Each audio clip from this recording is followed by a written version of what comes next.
네, 절대전략 오늘 토마토 투자클럽 김정수 전문가 연결합니다. 안녕하세요.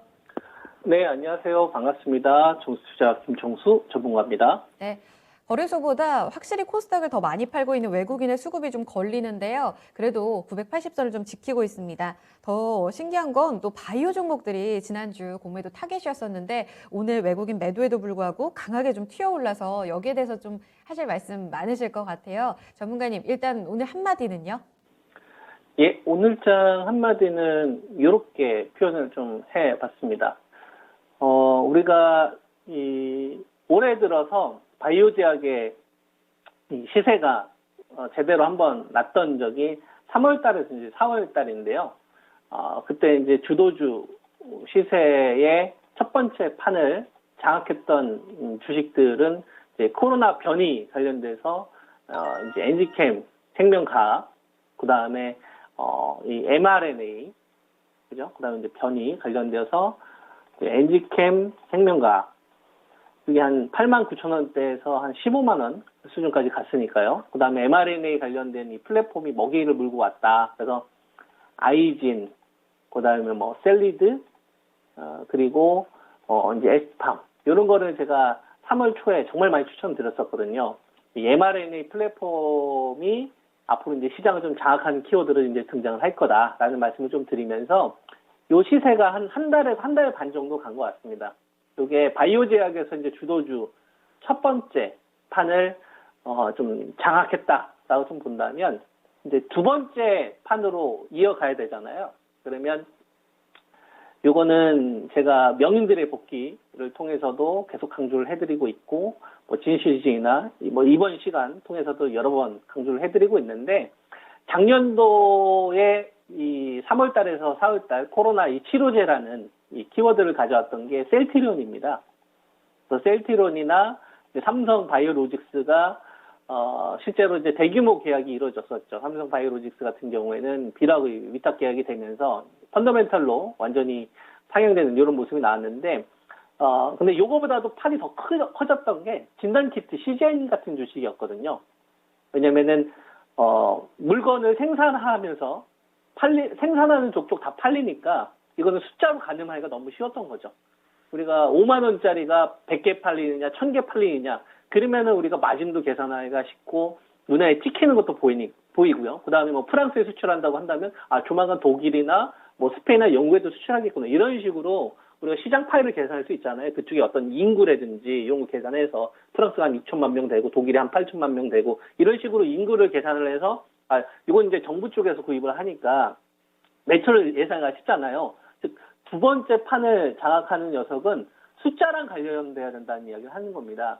그러니까 뭐 예를 들어서 mRNA 관련된 이 백신을 개발한다고 하더라도 이거는 이제 이슈, 사람들의 어떤 관심을 불러일으키는 이야깃거리가 되는 거고요.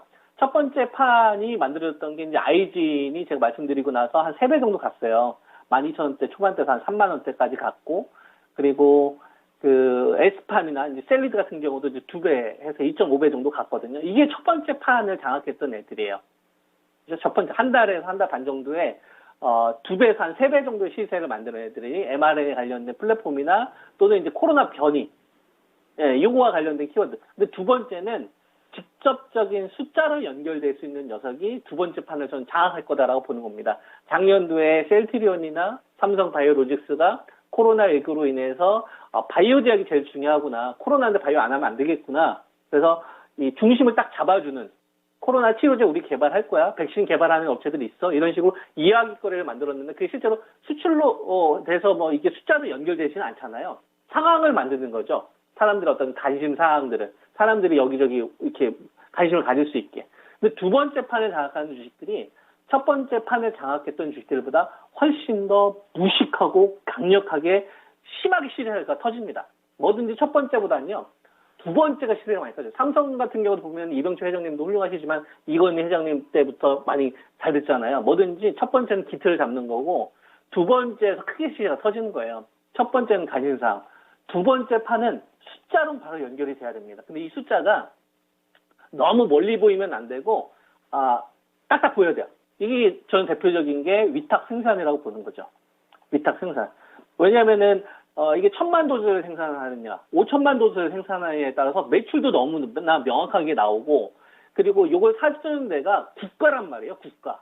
미국, 그 다음에 뭐 프랑스 국가, 정부, 정부 세금이 들어가는 거니까 이렇게 확실한 수요처가 어디 있습니까? 그리고 그거에 대해서 책임도 묻지 않고요. 되게 유리하잖아요. 그 위탁 생산만 되면은 이건 두 번째 판을 저는 장악하는 거다라고 보는 거거든요. 그래서 뭐 계속적으로 여러분들에게 뭐 지금 한 2, 3주 동안 계속 이야기를 하고 있는데, 이번 바이오 제약에서 두 번째 판을 장악하는 거는 바이오 제약 위탁 생산이 될 거다. 이런 말씀을 좀 드렸는데, 여기서 가장 난관이 이제 기술 이전과 관련된 부분입니다. 기술 이전을 과연 할 것이냐 안 할 것이냐. 근데 이 부분에 대해서 우리가 잘못 이해하고 있는 게 있습니다.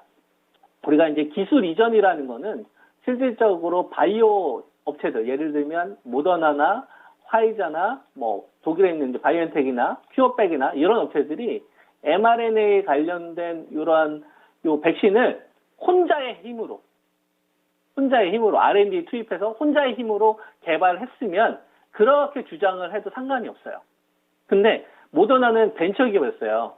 작년도에 1분기 작년도에 적자나던 기업입니다. 시가총액이 10조도 안 됐던 기업이란 말이에요. 10조야 우리나라에서 크지 미국에서는 작은 기업이거든요. 근데 그 기업이 이번에 1분기만 1조를 벌었습니다. 1분기에. 순이익이, 여러분 매출이 아니라 순이익이에요. 작년도에 적자가 올해 수익이 났어요. 그러면 순수하게 모더나의 힘으로 그걸 했으면 얘네들이 기술 이전과 관련된 부분을 주장을 하더라도 할 말이 없어요. 근데 미국 정부 자금이 1조 1천 들어갔습니다. 화이자도 스스로의 힘에 의해서 해서 상관이 없어요. 그렇지 않거든요. 정부의 막대한 자금이 있었습니다. 여기에 이제 LNP라고 해서 이제 지젤라노 입자와 같은 이런 어떤 기술들이 있거든요. 이런 거를 기술 제공을 해줬던 어떤 스위스나 이런 업체들도 이번 이 코로나와 관련된 사태가 워낙 심각하니까 협력 형태로 갔던 거거든요. 그러니까 이제 기술 이전과 관련된 부분들에 대해서는 약간만 유리하게만 해주면 되는 것이지, 이게 근본적으로 이 사태를 해결하기 위해서는 너도 나도 위탁 생산을 해주는 업체들이 늘어날 수밖에 없는 구조다 이거죠. 근데 요거를 주가가 하락하니까 안 믿고, 주가가 올라가니까 믿고, 그렇게 해서는 저는 안 된다고 생각을 하는 거죠. 그렇게 하다가는 이런 셀리드 같은 주식들이 이게 시세가 이게 터지기 전에 이런 구간에서 못 버텨요. 그래서 저는 이제 뭐 지난주에도 같은 이야기를 해드렸는데, 주도주의 두 번째 판을 좀 만들어가는 것은 저는 이번에 바이오 제약에서 이제 위탁 생산 업체가 될 거다. 그래서 숫자로 연결될 수 있는 업체들, 그리고 이건 첫 번째 판보다 두 번째가 훨씬 더 커진다. 근데 이거를 주가가 하락할 때는 안 믿고, 주가가 횡보할 때는 짜증나서 다른 거 하고, 또 주가가 올라갈 때는 또 믿고, 이런 식으로 해서는 안 된다는 얘기죠. 투자하시는 분들은. 그거는 뭐 그냥 애기 같은 투자잖아요. 애기들. 소꿉놀이 하는 투자 방법이지 않습니까? 스스로에게 되게 부끄럽고 창피하고 이런 행동들이란 말이에요.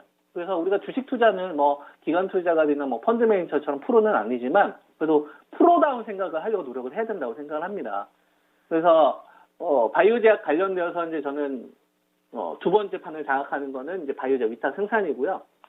그리고 이제 이거와 같이 이제 말씀을 좀 드리는 게, 지수는 좀 멀쩡한다고 하더라도 이제 IT 반도체나 이제 2차 전지 관련된 주식들, 그 다음에 최근에 뭐 바닥에서 좀 돌아서고 있는 중장기적으로 좀 돌아서고 있는 중국 소비주들, 이런 업체들이 지금 지수하고 연동되는 흐름들은 아니거든요. 그래서 좀 가격 조정을 좀 노리는 전략도 좀 필요하다고 보고 있어서 좀 종목마다 순환매나 좀 낙폭주 매매하는 데 있어서 비중 관리 좀 철저하게 하시면서 투자해야 되지 않겠느냐, 이런 말씀 좀 드리고 싶습니다. 네. 네, 어느 정도 힌트는 다 나왔는데요. 그렇다면은 mRNA 관련해서 특히 위탁 생산 관련해서 숫자가 나올 종목으로 오늘 다 같이 좀 튀어 오르는 종목 안에서 눈여겨보시는 종목이 있는지 전략 좀 짧게 좀 주시면 좋을 것 같아요. 네, 주인공이 있고 조연이 있다고 저는 생각을 해요. 위탁 생산 업체들은 이제 주인공이 있고, 그 다음에 이제 조연이 있다고 생각해요. 그러니까 이 사태를 전 세계적인 이슈다 보니까 전 세계에서 이 바이오 제약, 이 코로나19 아닙니까? 코로나19. 근데 이 코로나가 아마 암 예방 백신이나 이런 쪽으로 아마 확산될 거예요. 여기로 끝나지 않습니다. 포럼 같은 데서 이 mRNA가 이제 다른 영역으로 이제 확장을 할 텐데, 여기서 주인공이 있고 조연이 있어요. 조연은 대표적으로 러시아 백신, 스푸트니크 백신 같은 거, 중소제약사들이 되겠죠.